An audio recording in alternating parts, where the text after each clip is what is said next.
Going back 5 years, I ate chocolate every day, especially around this winter season. I went into school, had chocolate as my lunch, taking it with me from home.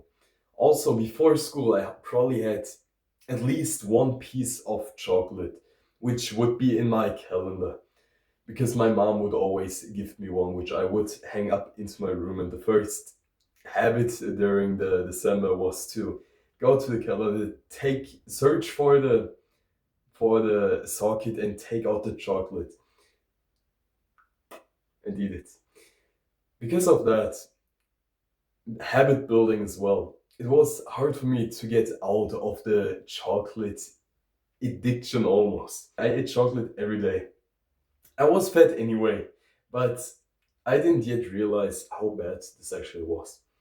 And now, if you've come full circle and you realize, man, I actually don't want to eat the chocolate, then I'm giving you advice on how you can resist the chocolate and all the things you can do to not eat it. The first most important point is that you are mindful of your consumption. Now, being mindful or whatever is said quite often, right? But actually pay attention to when you just eat the chocolate because you grab for it out of habit, or when you actually have the ritual. You want to eat chocolate with your family, for example, like a cake on Sunday. Totally acceptable. I get that. But don't eat it alone just because you want some dopamine while you watch YouTube, watch me right now. That's one thing. Now, of course, the biggest line of all is just don't eat it. Now, not eating it can be quite hard, especially when you're in the environment in which you have easy access to it. Now, how do we cut this out? It's pretty simple. Just put it away into a drawer, maybe in the kitchen or where your parents spend most of their time, because when you have to pick up chocolate in front of your parents, you want to do it less. So you get it. Don't even have access to it. Now, most people, especially here in Germany, we have these calendars. Everybody buys them during December, and you open one of the doors a day. Now, of course, this gets into a habit, as I said. But it's also understandable if your family wants to gift you one.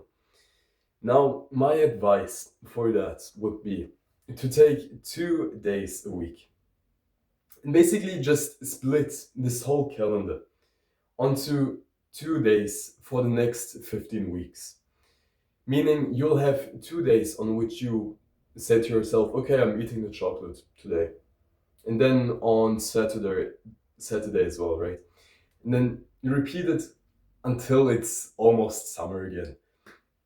So you don't even want to eat it.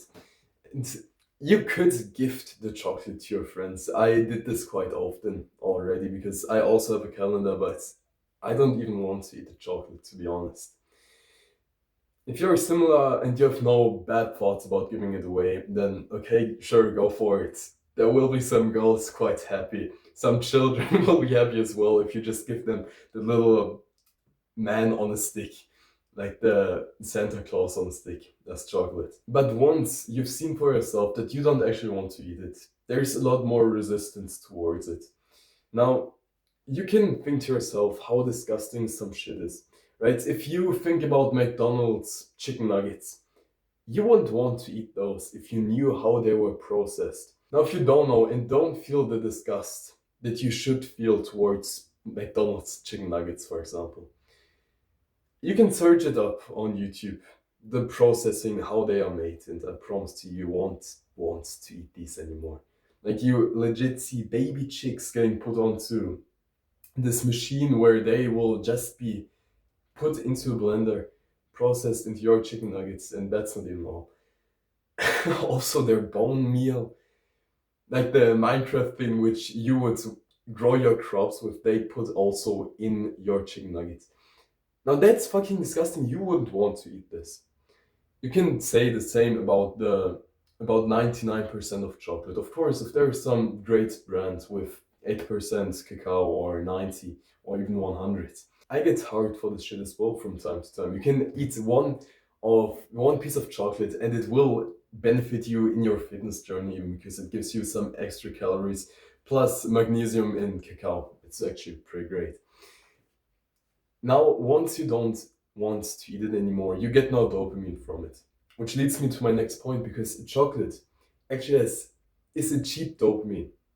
If you've heard about cheap dopamine is basically every feel good hormone that you get through doing a low quality activity.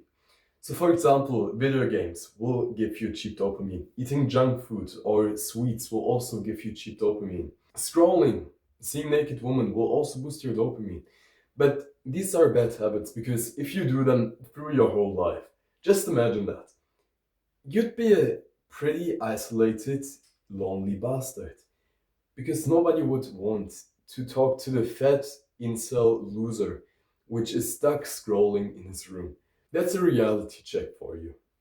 And it might sting for a bit, but you yourself know you're made for some higher purpose. So don't let your momentum get taken by these bad habits.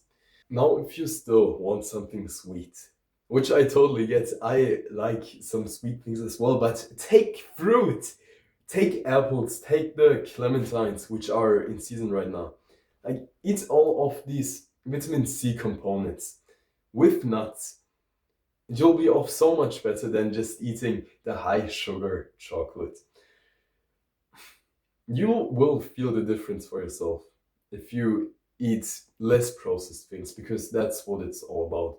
Like basically 99% of the things in shelf in the supermarket are not even edible for you if you want to live a healthy lifestyle. Because you could only really eat the unprocessed foods without having a bad feeling about them. And even I might just tell you a story. I have an aunt which lives down near Bavaria. She has a friend which has this farm which she grows bio on. So it's a biological farm and they are not allowed to use some fertilizer and chemical things on chemical fertilizers. And they are not allowed to use chemical fertilizers as biological farms on their crops. Now, the biological crops actually get tested for the chemicals. Turns out the farmer who had all of these crops and used zero chemical fertilizer on them, there still was 200% excess of these chemicals on the crops, meaning all of these chemicals basically travel through the air and sit down somewhere because of their weight, right? The weight of atoms. Think about the crops which are not biologically farmed, but because they tested 200% of these chemicals on the crops, she had to eliminate all of the flags she had grown over the years. Now, this is the thing for biological crops, right? But there is also things that farmers that don't look onto biological farming, meaning they don't get tested. So basically, you could eat a tomato with chemicals on it with 800% excess, maybe even more, because they don't get tested and still get through to you as a consumer. Now, if you don't care about this, if you don't care about being infertile in a few years, just eating all of this, then sure, go on. You might just fuck up your future with it. Now, if you're somewhat healthy in your mind and care about your own body, because healthy people care about their well being, right? Not just about the cheapest thing they can get to get their protein, and also about the nutrients and where this is coming from, what benefit it will actually bring to their body. If you take the 800% chemical crops, then this will of course deteriorate your health. It's chemicals. Chemicals aren't even supposed to be there. Now, you decide what you eat, of course. But just, this was a pretty alarming story to me. And all that is left for me to say is get up and get to work.